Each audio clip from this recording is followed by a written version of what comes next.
Hi everybody, so today I'm going to talk about something which I think is often considered quite basic or quite fundamental to Baroque improvisation, and that's something called the rule of the octave. Now I've talked a little bit about this in past videos, but what I want to do today is share my thoughts on how I think it can be useful to us trying to improvise actual music on the guitar. So if you don't know, the rule of the octave is basically a suggested harmonisation of the diatonic scale, and with each degree going up and down, they're actually different going up and down, you have suggested chords that go with it. And if you're not familiar with figured bass, I'm going to go through it in the figured bass sense. So the first chord is a 5/3 chord, the second chord is what we call a 6/4/3 chord. If you don't understand any of this, don't worry, all will be explained in a moment. We've got a 6/3, then we've got a 6/5, and then I'm going to put the bass down by an octave to go to G. Then it's a 5/3 again, 6/3, and then this lovely 6/5, back to 5/3 again. So then coming down it's slightly different, 5/3, 6/3, and then we get this chromatic chord, which is actually it's a 6/4/3 again, but with a sharp sixth, and then a 5/3, and then a sharp 4/2, 6/3, and then our friendly 6/4/3, 5/3. So what does that mean in English? Well, I like using the numbers because actually I'll show you how I use them in a minute. I think the intervallic approach is really helpful. But if you've got to know the chords, I mean, mostly they're your primary triads. They're your 1, 4, 5 chords in the key. So this is chord 1, and this is chord 5 as a dominant 7th chord. This would be second inversion, so the 5th in the bass. Then it's the C major chord again with the E in the bass this time, so first inversion. And then we go to what we call a 6th chord on degree 4, followed by a straightforward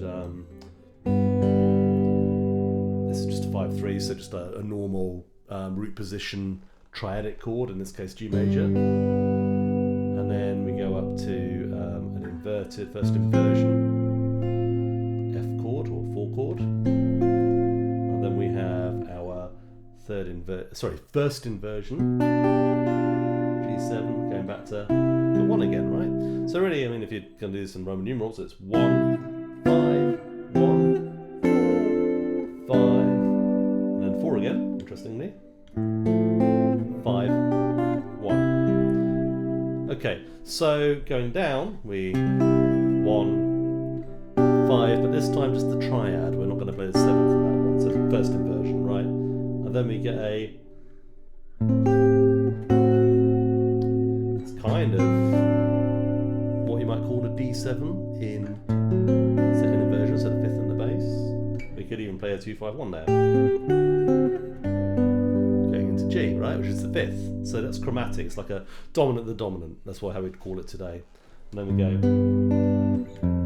we do the beautiful third inversion of that. So it's got the 7th in the bass, and then the inverted C with the 3rd in the bass, the first inversion, second inversion dominant again, or you could even go 2-5-1 again, back into the 1, right? So it'd be something like this.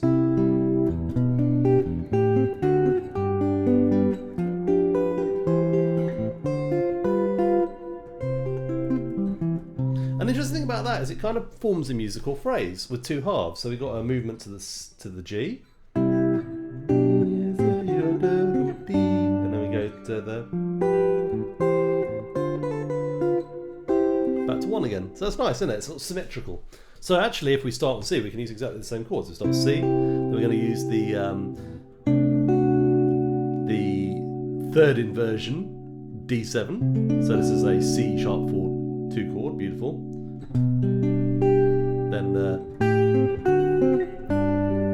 And then we go back to C major. Okay, I'll play that again for you. So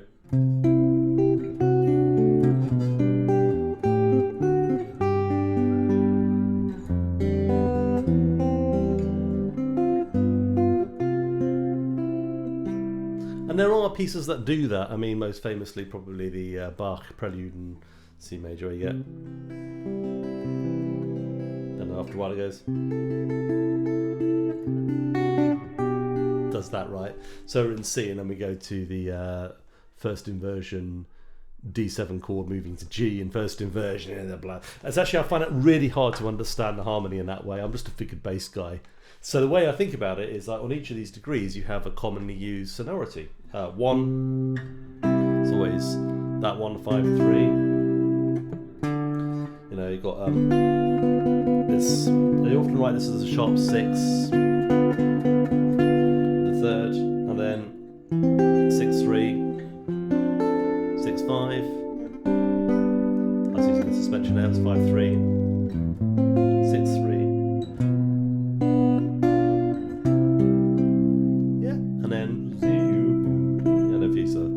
Sharp 4, 2 again. So that's 6, 3.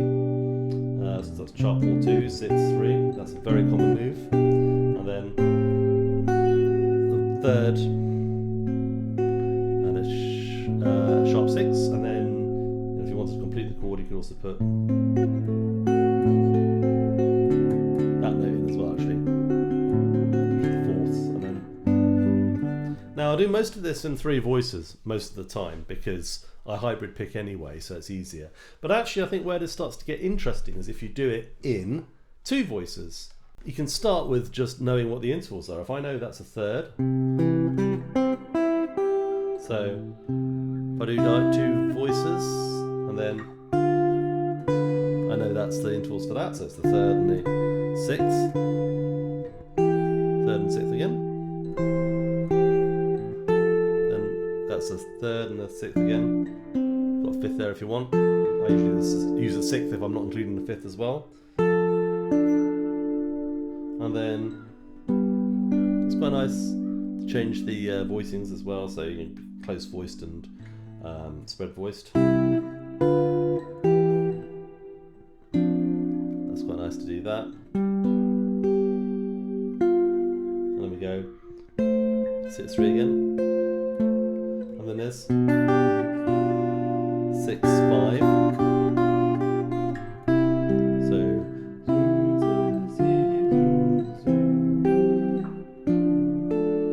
and then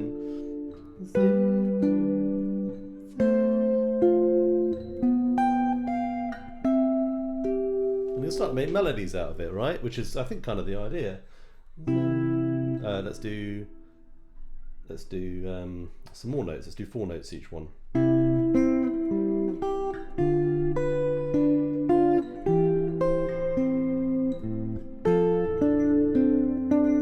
then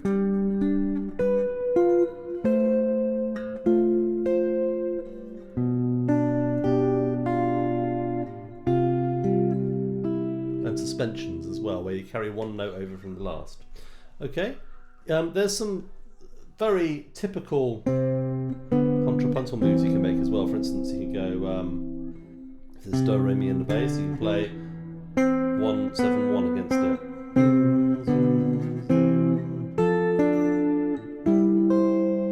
And you can go to a cadence here. And you have the root of a thematic idea. If I expand that a bit,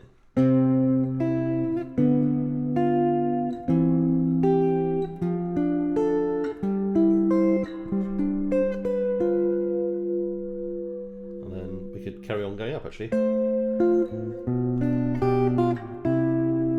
Okay, the other thing you can do is you can join these things together in stepwise terms. So I'll do a descending one now just to shake it up a bit. Let's do a descending one in G. So yeah, that's nice. I don't like that. Yeah, that's quite nice. And then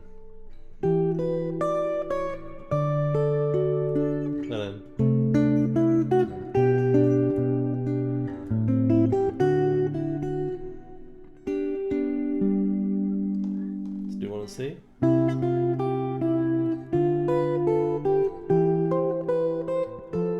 Yeah.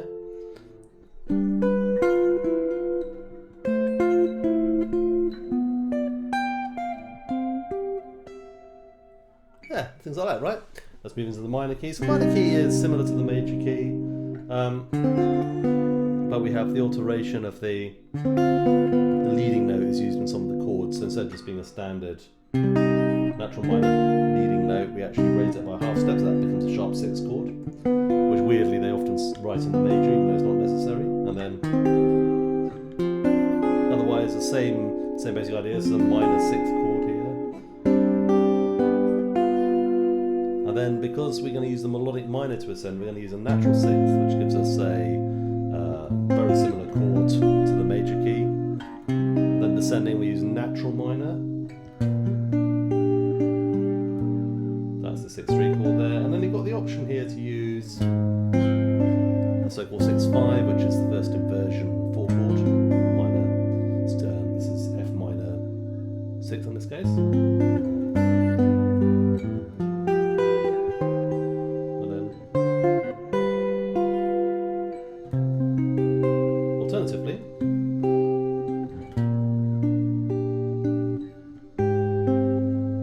use the augmented 6th, which is similar to what we did in the major key. But here we've got the flat 6 in the bass, which creates that interesting,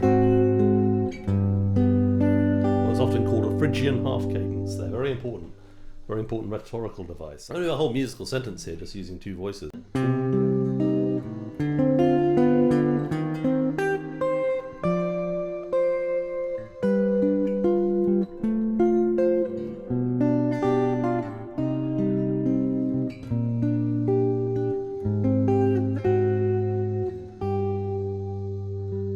And that could be the first half of a binary dance, for instance, just going to the half cadence.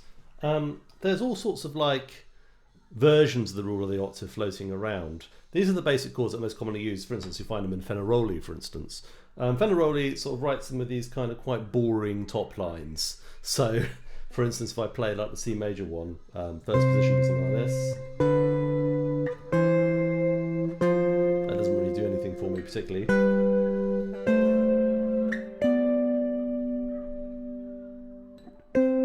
It's fine.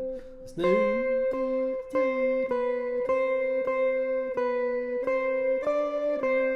I mean, it's fine. Really can't really bother with any of those. I think they sound boring, so I quite like things that leap around.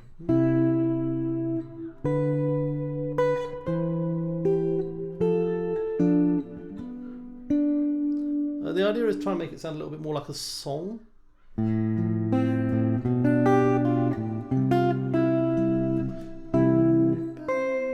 And then, yeah, so.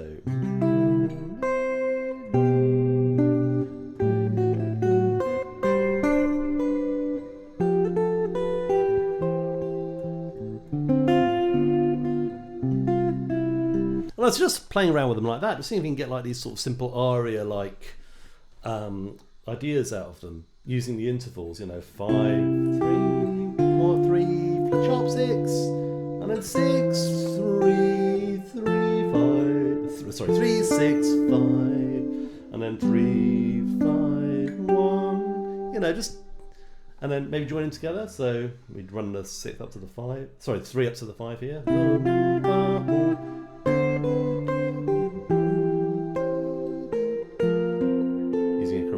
Using the flat 5 there to get us into the 3, the next chord. Very nice. It's almost like a modulation to F major. Well,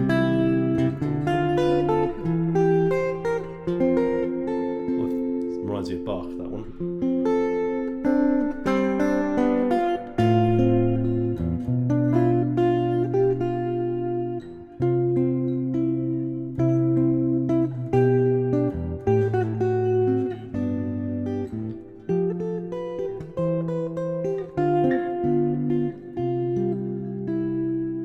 Once you played around with that, you can start to look at simple round basses. I mean, this is sort of a bit like the one from the Goldberg Variations. It goes. The first 4 chords of the rule of the octave, basically. And they go using 3, 4, 5, 1. Yeah. So that's all in G.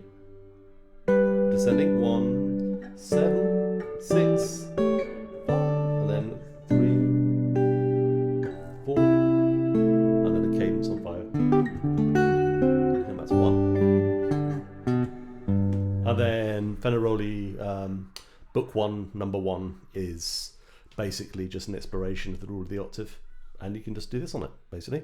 So yeah, it's worth practicing, but I think you want to try and find a bit of freedom in it. I think if I'm playing my chaconne, for instance, and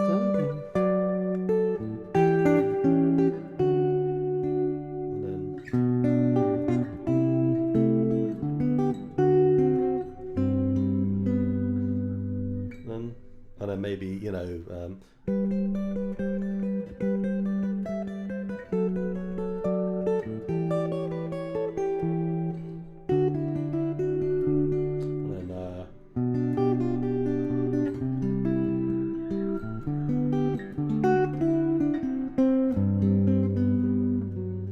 trying to make it a bit more florid, right? And I think things like that are great, just sort of exploring how these melodies can work against the bass.